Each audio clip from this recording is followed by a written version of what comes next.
तो हम लोग पढ़ रहे थे क्लास 8 का अध्याय 15 जंतुओं में प्रजनन भाग 1 में हम लोग पढ़ चुके थे कि प्रजनन क्यों जरूरी है। अगर प्रजनन नहीं होगा तो कोई भी जीव प्राणी का जो है वंश समाप्त हो, इसलिए वंश वृद्धि के लिए प्रजनन जरूरी था। उसमें बताया गया था कि प्रजनन जो है जंतुओं में 2 तरह के होते हैं, एक जो होते हैं अलैंगिक प्रजनन और एक होते हैं लैंगिक प्रजनन। अलैंगिक प्रजनन के बारे में आपको बता दिया गया था कि हाइड्रा, अमीबा, ये जो जीव है उसमें अलैंगिक प्रजनन होते हैं, एक ही जन से उनका प्रजनन की क्रिया संपन्न होता है। लेकिन हमको जो लैंगिक प्रजनन पढ़ना है तो लैंगिक प्रजनन पढ़ने में हमको सबसे पहले थोड़ा सा आपको पीछे के क्लास में जाना होगा। क्लास 6 में जब आपको बताया गया था पेड़ पौधा के बारे में, फूलों के बारे में बताया गया है ना, कि लैंगिक जनन में 2 जन की जरूरत होता है, एक नर और एक मादा। एक नर और एक मादा की जरूरत होती है। तो आपने पुष्प में पढ़े थे कि फूल में भी नर और मादा होता है। जिस तरह से पेड़ पौधों में लैंगिक जनन होता है उस तरह ही आपको क्या होता है, मानव में भी लैंगिक जनन क्रिया होती है ना। उसमें भी मेल होता है, उसमें भी फीमेल होता है ना। तो देखिए पुष्प है ना, इसका चित्र आपको बना ही लिए हैं। अगर चित्र बढ़िया से बना लिए हैं तो आपको बेहतर से समझ में आए। इसलिए विज्ञान कहता है कि जब तक आप चित्र नहीं बनाते, करके नहीं सीखते हैं, तो आप जो है किसी भी विषय वस्तु को बढ़िया से आप नहीं समझ पाते। तो देखिए पहले फूल के बारे में बताते हैं, है ना। फूल में भी बताया गया था कि आपको उसमें भी होता है 2 लिंगी फूल भी होता है और एक लिंगी फूल भी होता है ना। तो मेरे हाथ में देख रहे हो अड़हुल का फूल है ना, एक लिंगी फूल है, और ये देखिए कोहड़ा है ना, तो ये सब क्या होता है, एक लिंगी फूल है ना, एक लिंगी है ना। अब देखिए फूल का जो विभिन्न भाग को हमको देखना है। अब देखिए एक जो है ये डंठल, क्या है, डंठल। इसके बाद देख रहे हैं हरा जैसा ही है ना। इसको हम लोग बोलते हैं बाह्य दल पत्र। क्या बोलते हैं, बाह्य दल पत्र। देखिए ये जो है आपका एक बाह्य दल पत्र है ना, ये क्या है, बाह्य दल पत्र है ना। ये क्या हो गया, बाह्य दल पत्र है ना। ये हरा जैसा रहता है और ये क्या करता है, जब फूल जो है कली की अवस्था में रहता है तो उसको सुरक्षा देता है ना। उसके ऊपर जाइएगा तो आप ये हो गया आपको पुष्पासन हो गया है ना, और एक हो गया आपको दलपत्र। ये क्या है, दलपत्र। ये रंगीन होता है ना। रंगीन इसलिए होता है कि ये कीट को अपनी ओर आकर्षित करता है। अब इसके अंदर अब जाइएगा तो इसमें देखिए पुष्प का जो 2 भाग मुख्य रूप से जिसपे हमें बात करना है, नर और मादा है ना।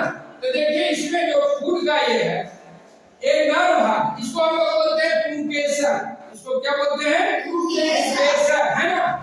इसमें भी देखिए कई भाग में पुंकेसर बटा हुआ है ना। इसको बोलते हैं आपको परागकोश। क्या बोलते हैं, एक परागकोश है ना। इसके बाद इसको बोलते हैं, जो यहाँ से आइएगा नीचे थोड़ा सा, इसको बोलते हैं तंतु। क्या बोलते हैं, तंतु। तो ये हो गया आपका क्या, पुष्प का नर, उसका नर। अब स्त्री भाग में आप देखिए, एक तो देखिए आपको स्त्री भाग है ना। एक फूल का क्या है, स्त्री भाग है ना, ये है ना, देख रहे हैं ना, फूल का क्या है, स्त्री भाग है। अब इसमें भी जो है कई भाग में बटा हुआ है ना। अब देखिए ये जो हुआ इसको हम लोग बोलते हैं, जो ऊपर थोड़ा सा चौड़ा नियर है ना, इसके बोलते हैं पत्तिकांड। क्या बोलते हैं, पत्तिकांड। इसके बाद फिर जो है थोड़ा सा नीचे आता है तो उसको बोलते हैं हम लोग, जो नीचे आइएगा तो इसको बोलते हैं पत्तिका। क्या बोलते हैं, पत्तिका। और इसके बाद ये देखिए खुला हुआ जैसा दिख रहा है यहाँ है ना, खुला हुआ पूरा, इसको बोलते हैं लोग अंडाशय। क्या बोलते हैं? अंडाशय। इसी तरह से जब फूल में जो दो भाग होते हैं, नर और मादा, लैंगिक जनन के लिए जरूरी है, उसी तरह से जो है मानव में लैंगिक जनन के लिए आपको सेक्सुअल रिप्रोडक्शन के लिए जो है आपको दो जन होना जरूरी है, एक नर और एक मादा, एक मेल और एक फीमेल। अब देखिए इसको समझिए कि मानव का जो नर भाग है ना और जो मादा का जनन है, इसको समझिए। देखिए ये आपका है मानव का नर जनन, नर जनन आम, है ना। अब देखिए इसका बनावट को समझिए, इसको हम लोग बोलते हैं टेस्टिस। क्या बोलते हैं? टेस्टिस। वृषण दो को होता है, एक जोड़ा, है ना, एक जोड़ा। इसकी संख्या कितना होता है? एक जोड़ा होता है मनुष्य में, है ना। अब देखिए कि टेस्टिस से है वृषण, इसको बोलते हैं, है ना, एक जोड़ी, है ना। अब यहां से देखिए एक ट्यूब आया है ना, इस ट्यूब को बोलते हैं हम लोग मूत्र मार्ग, है ना। फिर यहाँ यहाँ बोलते हैं हम लोग सीसन, है ना। अब फिर आगे नीचे आपको मूत्र छिद्र हो गया, है ना। इधर देखिए फिर एक है वाहिका, जहां शुक्राणु, है ना, जो मेल जब होता है आपको नर में जो पाया जाता है वो शुक्राणु, नर में क्या पाया जाता है? शुक्राणु। मादा में पाया जाता है अंडाणु। माया में क्या पाया जाता है? अंडाणु। मादा में अंडाणु। तो इसको पहले समझिए। अब है इसको जब यहाँ आया इपिडिडाइमिस, इपिडिडाइमिस, फिर है आपका वृषण, वृषकोष, है ना। ये हो गया आपका क्या? मानव का नर जनन की बनावट, है ना, मानव के नर जनन। अब देखिए एक आपका होता है शुक्राणु, जो होता है मानव में शुक्राणु, इसका आकृति ही जैसा होता है। आप जब इसको माइक्रोस्कोप से देखिए, माइक्रोस्कोप से, तो आपको तैरते हुए आपको दिखाई देगी छोटी मछली की तरह समझिए, है ना। लेकिन इसका देखिए आगे देखा क्या होता है ना, धीरे धीरे क्या हुआ, पीछे पतला हो गया, है ना। इसको हम लोग पूंछ बोलते हैं। क्या बोलते हैं? पूंछ। इसको बोलते हैं सील। तो ये देखिए इसको आपको समझना है, मानव के मादा जनन की बनावट, मादा, है ना। अब जो देखिए कि फीमेल में कैसे इसका जो है बनावट है, जो अब देखिए इसका है, यहाँ आप देख लें, है ना। इसको बोलते हैं हम लोग हाइपोलियन नालिका। क्या बोलते हैं? और एक क्या है? अंडाशय। क्या है ये? अंडाशय। ये जुड़ा हुआ है ना। Yes sir. यहाँ क्या बनता है? अंडा। अंडाशय में अंडा बनता है। अंडा फिर कहाँ जाएगा? इसमें किसमें जाएगा? हाइपोलियन नालिका में जाएगा, है ना। उसके बाद देखिए ये आपका हुआ क्या? ये हो गया गर्भाशय। ये क्या हो गया? गर्भाशय, है ना। ये हो गया गिरिवा, है ना। इसको हम लोग बोलते हैं कोनी। तो ये हो गया आपका मादा जननांग का बनावट, है। अब देखिए कैसे जो है शुक्राणु, है ना, और अंडाणु का क्या होता है? आपस में मिलन होता है, जुगल होता है ना। और उसके बाद क्या होता है? जब जो है नर का शुक्राणु और मादा का अंडाणु, माने अंडा, जब दोनों आपस में मिलता है ना, निषेचित होता है, तब जाके क्या होता है? एक जो है नए शिशु जन्म लेता है। तो इसको हम मिटाते हैं, है ना।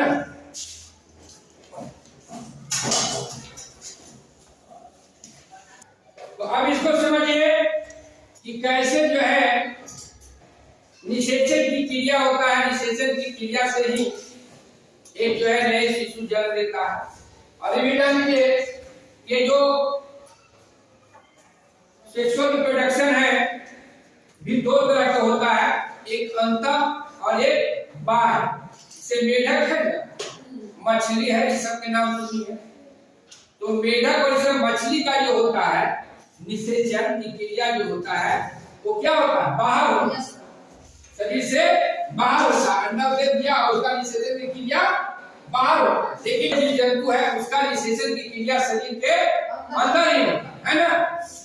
अब इसको समझिए कि कैसे निषेचन की क्रिया। देखिए आपको बता रहे थे ना कि लैंगिक चरण में दो जन की जरूरत होता है, एक हुआ पुरुष एक हुआ स्त्री, एक हुआ मेल और एक हुआ फीमेल, है ना। अब जो है जो पुरुष है मेल का जो है नर युग्मक उसको बोलते हैं हम लोग शुक्राणु, है ना, इंग्लिश में बोलते हैं स्पर्म। महिला में जो होता है मादा युग्मक, है ना, उसको बोलते हैं अंडाणु। क्या बोलते हैं, अंडाणु, और उसको इंग्लिश में बोलते हैं ओवम, है ना।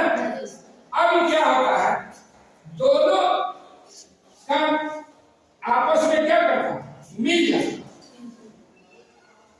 एक शुक्राणु और एक अंडा क्या होता, ये दोनों क्या होगा, मिल गया ना, मिल गया। तो इसको बोलते हैं युग्मनज, कुछ बोलते हैं युग्मनज, है ना। मतलब यहाँ जायगोट निषेचन, है ना, क्या करता है, जायगोट का निर्माण करता है, निषेचन का, है ना। उसके बाद क्या करता है, वहां से फिर चला जाता था, जो आप बता रहे थे, कहाँ चलाता है, वहां से फिर निषेचित होकर जो होता है वो चलाता फिर गर्भाशय, है ना, है। फिर उसके बाद भ्रूण हो गया, है ना। अब भ्रूण के बाद क्या हो गया, गर्भ धारण हो गया, है ना। और उसके बाद एक जो है एक निश्चित समय होता है, अपने निश्चित समय में एक क्या होता है, शिशु तैयार होता है और जन्म लेता है ना। इधर से देखिए, आप जब आगे की क्लास में जाएगी, 10th क्लास में जाएगी, 12th में जाएगी, तो आप इसको जो है सेक्सुअल रिप्रोडक्शन के विस्तार पूर्वक पढ़िए कि कैसे जो है लिंग निर्धारण होता है। जो शिशु जन्म लेता है तो कैसे लड़की होता है जन्म, कैसे लड़का जन्म होता है, इसको पहले मिटाते हैं। समझेंगे ये जो निषेचन की क्रिया को हम समझे, जायगोट कैसे बनता है, एक नए बच्चा जन्म लेता है। अब हम समझेंगे कि बेटा और बेटी कैसे होता है। सालू नाम की एक लड़की थी, वो सोच रही थी कि मुर्गी जो है अंडा देती है तो क्या सबसे मुर्गा होता है कि मुर्गी होता है। गाय बछिया देती है, बछड़ा भी देती है ना। सालू के दादी भी चिंतित थी, सालू की दादी भी चिंतित थी कि चलिए दूगो बेटी पहले से अपनी बेटी होगी कि बेटा होगा, वो भी चिंतित थी, है ना। तो इसको देखिए, बेटी और बेटा, है ना, होना ये क्या है, समझना है। तो हमें समझना है कि लिंग निर्धारण की क्रिया को समझना कि कैसे जो है लिंग निर्धारण होता है। तो आप जानते हैं कि मनुष्य में जो है 23 जोड़ी गुणसूत्र पाए जाते हैं। 23 जोड़ी मतलब 46, देखना 46 गुणसूत्र पाए जाते हैं, है ना। लेकिन इसमें से जो है 23 जोड़ी में से जो है 22 जोड़ी गुणसूत्र जो है यानी 44, है ना। पुरुष और स्त्री में क्या है, समान होते हैं। क्या होते हैं, समान होते हैं, एक समान होते हैं, स्त्री में भी और पुरुष में। लेकिन 23वां जोड़ा जो गुणसूत्र है यानी 2 गुणसूत्र, मतलब 2 गुणसूत्र, तो क्या है, भिन्न प्रकृति, क्या है, भिन्न है। एक तो आपको 44 है ना, और एक जो 2 है उससे क्या है, भिन्न है ना, भिन्न है। अब देखिए पुरुष में जो पाया जाता है ना उसको XY, पुरुष में XY, स्त्री में X और X, है ना। अब देखिए यहाँ XY है पुरुष में और यहाँ क्या है, स्त्री में डबल X। अब देखिए जब वहां से चला, है ना,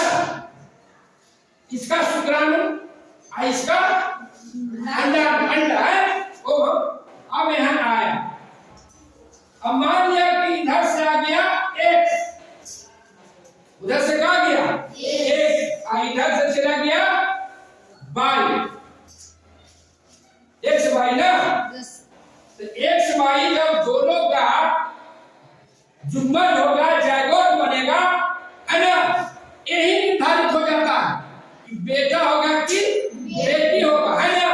यहाँ जहाँ पे जायगोत बना, इधर से कहाँ गया एक, है ना, इधर से चला गया बाई, मैंने यहाँ दोनों ना है, तुम्हारे बाई चला गया, तो एक बाई अगर चला गया तो क्या होगा, लड़का होगा, क्या होगा, लड़का। और अगर जो है इधर से चला गया एक्स, इधर से भी आ गया एक्स, तो क्या हो जाएगा, लड़की, लड़की, है ना।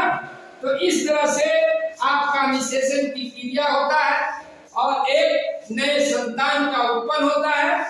और कोई भी जीव जो है अपने सेक्सुअल रिप्रोडक्शन के माध्यम से अपने वंश को क्या करता है, वृद्धि और विकास करते रहता है ना। आप समझे कि लिंग निर्धारण में गुणसूत्र की अहम भूमिका है। और आप पढ़ रहे हैं तो अपने साथ साथ समाज के लिए भी पढ़ते हैं ना। अच्छा, आप लोग बताइए कि अगर किसी स्त्री को सिर्फ बेटी होता तो इसका दोषी कौन है, पुरुष दोषी है कि स्त्री दोषी, इसलिए कि जो भी प्रकार के गुणसूत्र जो पाए जाते हैं वो स्त्रियां में नहीं, किसमें है, पुरुष में है ना। स्त्री तो दोषी नहीं है, महिला दोषी नहीं है, लेकिन आज भी हमारे समाज में पुत्र धारण के लिए जो है महिलाओं को प्रताड़ित की जाती है।